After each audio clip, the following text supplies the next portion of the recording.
Hello friends, Shri Radhe Radhe. तो कैसे हैं आप सब? सीए फाउंडेशन बिजनेस इकोनॉमिक्स के अंदर चैप्टर 7 हमने अपनी पिछले वीडियो के अंदर स्टार्ट किया था, जिसके अंदर हमने कवर किया था सिर्फ इंट्रोडक्शन पब्लिक फाइनेंस, जो हमारा इंट्रोडक्शन था उसका। एंड उसके बाद आज हम कवर करेंगे फिक्शल फंक्शंस के अंदर जो ओवरव्यू हमारा दिया गया है सेंट्रल एंड स्टेट फाइनेंस। सबसे पहले ओवरव्यू हम देखेंगे। इसके अंदर हमारे फंक्शंस दिए गए हैं 3: allocation function, redistribution function and stabilisation function. तो आज के वीडियो के अंदर हम पहला जो फंक्शन हमारा एलोकेशन फंक्शन उसको कवर करेंगे। तो स्टार्ट करते हैं एलोकेशन फंक्शन से। Allocation functions. Resource allocation refers to available resource or factors of productions are distributed among various potential uses. It plays a critical role in determining the quantity of different goods and services produced within an economy.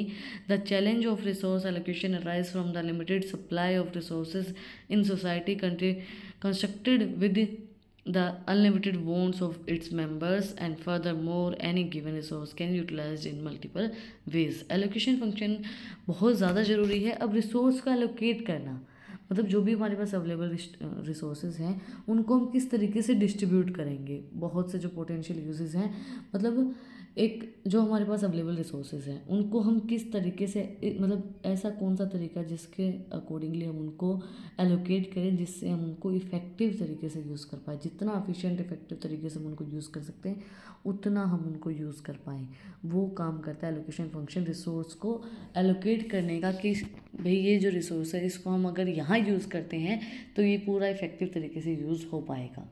तो वो हमारा जो काम होता है, वो जो functions perform करता है, वो एलोकेशन फंक्शन परफॉर्म करता है।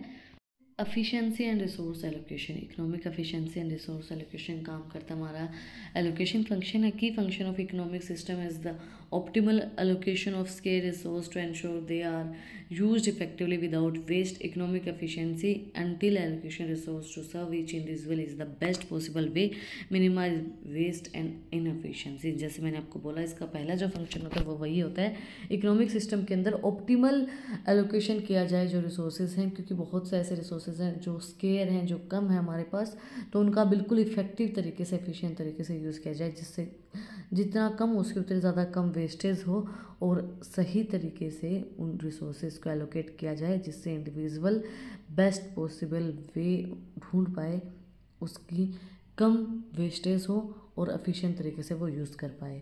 Private sector resource allocation is driven by market supply and demand, guided by consumer preference and produced profit motive. In construct the state allocate resource through government budgeting and activity involving revenue and expenditure. In practice, resource allocation involves both market mechanism and government intervention। देखो, resource allocation में दोनों ही चीज़ें काम करते हैं। Government का इंटरवेंस भी होता है, मार्केट मैकेनिज्म भी देखा जाता है, क्योंकि मार्केट भी देखी जाएगी। मार्केट के अंदर उस चीज़ की कितनी सप्लाई हो रही है, कितनी उस चीज़ की डिमांड है, कंज्यूमर की क्या प्रेफरेंस है, और उससे प्रोड्यूसर को कितना प्रॉफिट हो रहा है, वो प्रॉफिट मोटिव उसका पूरा हो रहा है या नहीं हो रहा है, वो सब चीज़ें भी पूरी देखी जाएंगी कि भाई गवर्नमेंट का बजट कितना है, रेवेन्यू एक्सपेंडिचर कितने हो रहे हैं, और रिसोर्स को किस तरीके से एलोकेट किया जाता है, वो पूरा मार्केट मैकेनिज्म और गवर्नमेंट इंटरवेंस के ऊपर ही डिपेंड करता है। Market economies face challenge in providing certain goods, while private goods are adequately supplied by the market. Public goods and merit goods are often underproduced. Markets may fail to address their goods and leading to misallocation of resources। Market economies जो है बहुत ज़्यादा challenges face करती हैं कुछ goods के अंदर, और प्राइवेट गुड्स जो होते हैं हमारे, जो सप्लाई किए जाते हैं, और जो हमारे पब्लिक गुड्स होते हैं जो मेरिट्स प्रोवाइड करवाते हैं और अंडर प्रोड्यूस्ड होते हैं, तो मार्केट जो होती है वो फॉल होने स्टार्ट हो जाती है, फेल हो जाती है जो उसकी नीड्स है उसको एड्रेस करने में, और जिससे क्या होगा, मिस एलोकेशन होगा रिसोर्सेज का। जब चैलेंजेस कब फेस होते हैं, कुछ गुड्स के अंदर होते हैं जहाँ पे प्राइवेट गुड्स एडवोकेट होते हैं, सप्लाई उसकी नहीं हो पाते, पब्लिक गुड्स मेरिट प्रोवाइड करवाते हैं, जहाँ अंडर प्रोड्यूस्ड है, वो प्रोड्यूस नहीं हो पा रहे, तो यहाँ पे मार्केट फेल हो जाएगी और सही तरीके से रिसोर्स को एलोकेट नहीं कर पाएगी। Allocative efficiency focus on using limited resource to produce goods and services that maximize sociality values. It aims to achieve the highest possibility output from the existing resource and technology.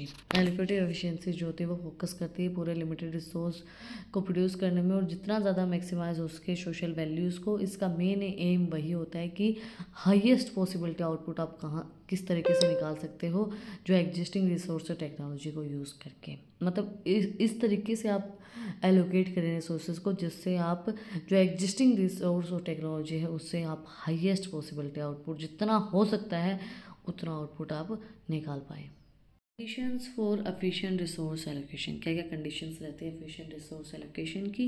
Efficient resource allocation is typically associated with perfectly competitive market and rational decision making by economic agent. However in reality markets are rarely perfectly competitive. Perfectly competitive market वो market होती है जिसके अंदर openly होता है सब चीज़ें, बहुत से बायर होते हैं, बहुत से सेलर्स होते हैं और मार्केट काम करती है। परफेक्ट कंपटीशन की डिटेल्स आपको पिछली शायद हमारा 3rd या 4th चैप्टर था परफेक्ट ये मार्केट के ऊपर, तो ये आप लोग देख लेना क्या होती है perfect competition, perfectly competitive market. But ये बहुत रैशनल होती हैं, बहुत कम होती हैं ये। इसके अंदर जो होता है वो एफिशिएंट रिसोर्स एलोकेशन हो सकता है क्योंकि मार्केट रैशनल होती है, रैशनल डिसीजन मेकिंग होते हैं इकोनॉमिक एजेंट्स के और परफेक्ट कंपटीशन होता है इसके अंदर। सारे जो कंज्यूमर्स, बहुत से कंज्यूमर्स होते हैं और बहुत से इसके अंदर प्रोड्यूसर्स होते हैं। Market failure handle efficient resource allocation due to various factor including, बहुत से फैक्टर से मार्केट फेलियर होता है। सबसे पहले आता है इम्परफेक्ट कंपटीशन से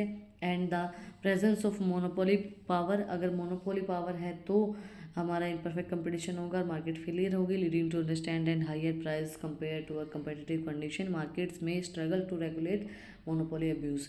अगर मोनोपोली हो रही है, मोनोपोली अब्यूज़ का मतलब क्या होता है, सिर्फ एक ही प्रोड्यूसर है, वही प्राइस मेकर है, उसका जितना मन करेगा उतना वो प्राइस लेगा और बाकी सेलर है, मतलब बाकी कंज्यूमर्स हैं, एक ही प्रोड्यूसर है, तो वहाँ पे मोनोपोली अब्यूज़ हो रहा है तो फिर इम्परफेक्ट कंपटीशन होगा, मार्केट फेल हो सकती है। Market failure and government intervenes. Market failure occur when the allocation of goods and services by free market is not efficient. जो फ्री मार्केट है वो एफिशिएंट नहीं है। मतलब कि परफेक्ट कंपटीशन में तो फ्री मार्केट होती है, बहुत से सेलर होते हैं, बहुत से बायर होते हैं, बट मोनोपोली में क्या होता है, सिर्फ एक ही सेलर होता है, बाकी सब बायर होते हैं। This can happen for several reason. ये कुछ रीजंस के अकॉर्डिंगली होता है। सबसे पहले आता है public goods. Market often fail to provide public good like deficiency which are consumed collectively by everyone. बहुत से ऐसे पब्लिक गुड्स होते हैं जो मार्केट के अंदर नहीं प्रोवाइड करवा पाती है मार्केट, जो फेल हो जाती है तो उससे डेफिशिएंसी आती है और वो जो जितना कंज्यूम हो सकता था वो गुड वो नहीं हो पाता है। मार्केट्स में not produced enough merit goods such as education and health care which are beneficial for society. Incomplete market जो है बहुत सी ऐसी, अब तो ऐसा नहीं है वैसे, मार्केट में not produce enough merit goods. Market जो है वो इनफ मेरिट गुड्स को प्रोवाइड नहीं कर पा रही है, जैसे कि एजुकेशन हो गई, हेल्थ केयर हो गई, जो कि सोसाइटी को बेनिफिट प्रोवाइड करवाते हैं। पहले क्या था कि जो रूरल एरियाज़ थे उनके अंदर ऐसा नहीं होता था, हेल्थ केयर फैसिलिटीज़ भी नहीं थी और एजुकेशन के लिए स्कूलिंग भी नहीं होती थी। बट आज के टाइम पे तो ऐसा नहीं है। मोस्टली जो रूरल एरियाज़ हैं उनके अंदर भी हेल्थ केयर फैसिलिटी मिल जाती है और स्कूलिंग भी मिल जाती है। But resources like the environment are overused and depleted when individual act in their own self interest। Resources जो हैं जैसे कि इन्वायरमेंट हो गया वो ओवर यूज एंड डिप्लेक्टिव है इंडिविजुअल के through and in self interest के लिए। Externalities these occurs when the production and consumption of goods and services impact third parties like the case of pollution।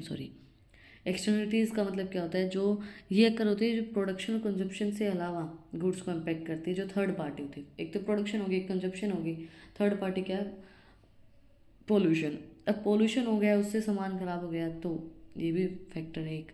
Factors immobility, this leads to unemployment and inefficient when factors of production like labour can not move freely. ये है unemployment और अनएफिशिएंट चीज़ें हैं जब आपके पास, जैसे कि जो फैक्टर प्रोडक्शंस हैं, लेबर है, वो फ्रीली मूव नहीं कर पा रही है। मतलब अगर उसको यहाँ काम नहीं करना है तो उसको ज़बरदस्ती करना पड़ रहा है, फ्रीली नहीं है, वो दूसरी जगह जाके काम नहीं कर सकती है। Informations, sometimes one party may not provide full information to another leading to सब ऑप्टिमल डिसीजंस। कई बार क्या होता है कि कुछ पार्टीज ऐसी होती है जो सारी इन्फॉर्मेशन प्रोवाइड नहीं करवाती हैं, जिससे सही डिसीजन नहीं लिया जाता है। inequalities in income and wealth distribution, significant disparities can lead to market imbalance and social issues. अगर सिग्निफिकेंट डिस्पार्टीज हो रहा है तो उससे क्या होगा, मार्केट इम्बैलेंस होगी, सोशल इश्यूज जो है वो क्रिएट होगी। मतलब इनकम और वेल्थ डिस्ट्रीब्यूशन सही तरीके से नहीं हो पा रहा है, इनइक्वलिटी चल रही है। मतलब इनकम के अकॉर्डिंगली ही जिसकी इनकम ज़्यादा है उसे को सामान प्रोवाइड करवाया जा रहा है, जिसकी इनकम कम है उसको नहीं दिया जा रहा है। तो इनइक्वलिटी के अकॉर्डिंगली क्या होता है, इम्बैलेंस आता है, सोशल इश्यूज क्रिएट होते हैं। तो टुडे आज हमने कंप्लीट किया एलोकेशन फंक्शन। अगर आपको कुछ भी डाउट है, कुछ भी पूछना है तो कमेंट में मुझसे पूछ सकते हैं। नेक्स्ट वीडियो के अंदर हम रीडिस्ट्रीब्यूशन स्टेबलाइजेशन फंक्शन को कवर करेंगे। और अगर आपको इन टॉपिक्स की PDF चाहिए तो टेलीग्राम चैनल का लिंक भी डिस्क्रिप्शन में है, वहाँ पर जाके आप लोग मुझे फॉलो कर सकते हैं।